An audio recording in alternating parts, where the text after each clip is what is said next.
नमस्ते दोस्तों, आपके अपने चैनल में आपका स्वागत है, जहां हम आपको फाइनेंस और इन्वेस्टमेंट के बारे में आसान और यूजफुल जानकारी देते हैं। आज के इस वीडियो में हम बात करेंगे 2024 के कुछ टॉप म्यूचुअल फंड्स के बारे में, जो आपके इन्वेस्टमेंट के लिए बेस्ट ऑप्शंस हो सकते हैं। हम हर एक फंड को डिटेल में समझेंगे, उनके फायदे, थोड़े बहुत रिस्क्स और ये भी देखेंगे कि क्या वो आपके लिए सही है या नहीं। तो बिना देरी किए चलिए शुरू करते हैं और देखते हैं 2024 के टॉप म्यूचुअल फंड्स। सबसे पहले बात करते हैं मीरे एसेट लार्ज कैप फंड की। ये फंड बड़ी और अच्छी तरह से एस्टैब्लिश्ड कंपनीज के शेयर्स में इन्वेस्ट करता है, जिनका मार्केट में अच्छा नाम हो। बड़ी कंपनीज के शेयर्स में उतार चढ़ाव कम होता है, इसलिए ये फंड कम रिस्की माना जाता है।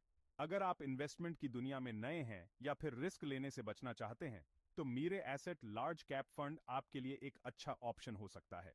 इस फंड ने पिछले कुछ सालों में काफी अच्छा परफॉर्म किया है और अपने इन्वेस्टर्स को अच्छे रिटर्न्स दे रहा है। कुल मिलाकर, अगर आप एक ऐसे लार्ज कैप फंड की तलाश में हैं जो आपको लंबे समय में अच्छे रिटर्न्स दे सके, तो मायरे एसेट लार्ज कैप फंड के बारे में सोच सकते हैं। अब बात करते हैं एक और लार्ज कैप फंड की, एक्सिस ब्लू चिप फंड। ये फंड भी बड़ी और फेमस कंपनीज के शेयर्स में इन्वेस्ट करता है और पिछले कुछ सालों से लगातार अच्छा परफॉर्म कर रहा है। एक्सिस ब्लू चिप फंड की सबसे अच्छी बात है इसकी स्टेबिलिटी। ये फंड अपने इन्वेस्टर्स को रेगुलरली डिविडेंड्स देता है, जो कि उन लोगों के लिए काफी फायदेमंद होता है जिन्हें रेगुलर इनकम की जरूरत होती है।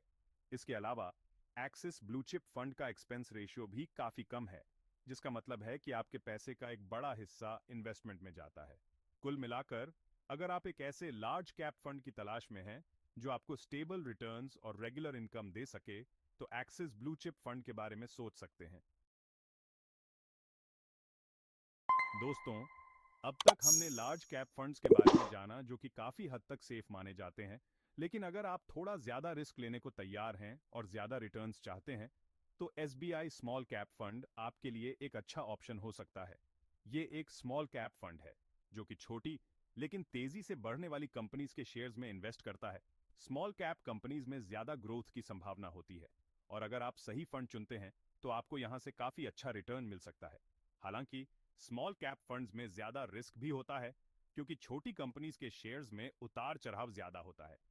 एसबीआई स्मॉल कैप फंड ने पिछले कुछ सालों में काफी अच्छा परफॉर्म किया है, लेकिन इन्वेस्टमेंट करने से पहले जरूरी है कि आप अपनी रिस्क लेने की क्षमता को ध्यान में रखें।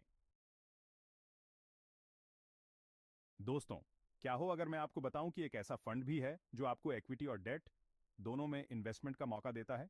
जी हां, मैं बात कर रहा हूं एचडीएफसी बैलेंस्ड एडवांटेज फंड की। ये एक हाइब्रिड फंड है जो कि आपके पैसे को इक्विटी और डेट में बांटकर इन्वेस्ट करता है।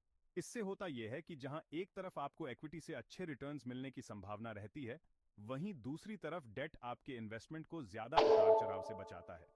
एचडीएफसी बैलेंस्ड एडवांटेज फंड उन लोगों के लिए एक बेहतर विकल्प है जो इक्विटी में इन्वेस्ट करना चाहते हैं लेकिन ज्यादा रिस्क नहीं ले सकते।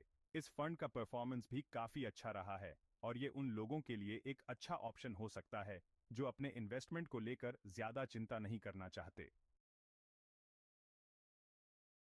अंत में बात करते हैं उन लोगों के लिए जो अपने इन्वेस्टमेंट को लेकर बिल्कुल भी रिस्क नहीं लेना चाहते।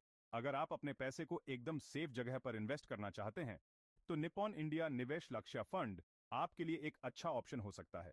यह एक डेट फंड है जो कि गवर्नमेंट और कंपनीज द्वारा जारी किए गए बॉन्ड्स और डिबेंचर्स जैसे फिक्स्ड इनकम इंस्ट्रूमेंट्स में इन्वेस्ट करता है।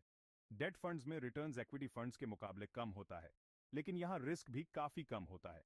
निप्पॉन इंडिया निवेश लक्ष्य फंड ने पिछले कुछ सालों में लगातार अच्छा परफॉर्म किया है और अपने इन्वेस्टर्स को स्टेबल रिटर्न्स दिया है। अगर आप रिटायरमेंट के लिए सेविंग कर रहे हैं या फिर आपको कुछ समय बाद पैसे की जरूरत है, तो निप्पॉन इंडिया निवेश लक्ष्य फंड जैसे डेट फंड में इन्वेस्ट करना एक अच्छा ऑप्शन हो सकता है। तो दोस्तों, ये थे कुछ टॉप म्यूचुअल फंड्स जो 2024 में अच्छे रिटर्न्स दे सकते हैं। याद रखें, किसी भी फंड में इन्वेस्ट करने से पहले अपनी खुद की रिसर्च जरूर करें और अपनी फाइनेंशियल एडवाइजर से भी सलाह लें। इन्वेस्टमेंट एक लंबी रेस है, और इसमें धैर्य और नियमितता ही सफलता की कुंजी है। उम्मीद है कि इस वीडियो ने आपको अच्छी जानकारी दी होगी। अगर आपको ये जानकारी पसंद आई, तो वीडियो को लाइक करें, शेयर करें और चैनल को सब्सक्राइब करना न